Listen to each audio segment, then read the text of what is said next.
দ্রুত বীর্যপাতের একটি প্রধান কারণ হচ্ছে পেনিসের হাইপার সেন্সিটিভিটি, অর্থাৎ যে সমস্ত পুরুষের পেনিসের অগ্রভাগের নার্ভগুলো হাইপার সেন্সিটিভ হয়ে যায় তারা তাদের স্ত্রীদের সাথে যৌন সঙ্গমের সাথে সাথেই তাদের বীর্য আউট হয়ে যায়। আর হাইপার সেন্সিটিভিটির কারণে অনেক সময় সহবাস শুরু করার আগে ঘর্ষণে অর্থাৎ কাপড়ের সাথে কাপড়ের ঘর্ষণের কারণেও পুরুষদের বীর্য আউট হয়ে যায়। তো এটা খুব খারাপ রোগ, মারাত্মক খারাপ রোগ। এটা থেকে রেহাই পেতে আপনারা অবশ্যই হোমিও চিকিৎসা গ্রহণ করবেন।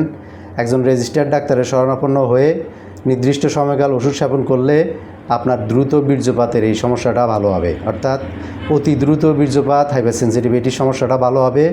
দীর্ঘ সময় সহবাস করতে পারবেন কোনো রকমের পার্শ্ব প্রতিক্রিয়া ছাড়া। অবশ্যই হোমিও চিকিৎসার মাধ্যমে আপনার হাইপার সেন্সিটিভিটির জন্য ভালো চিকিৎসা রয়েছে। তো আজকে এই পর্যন্তই, সবাই ভালো থাকবেন। আসসালামু আলাইকুম ওয়া রাহমাতুল্লাহি ওয়া বারাকাতুহু।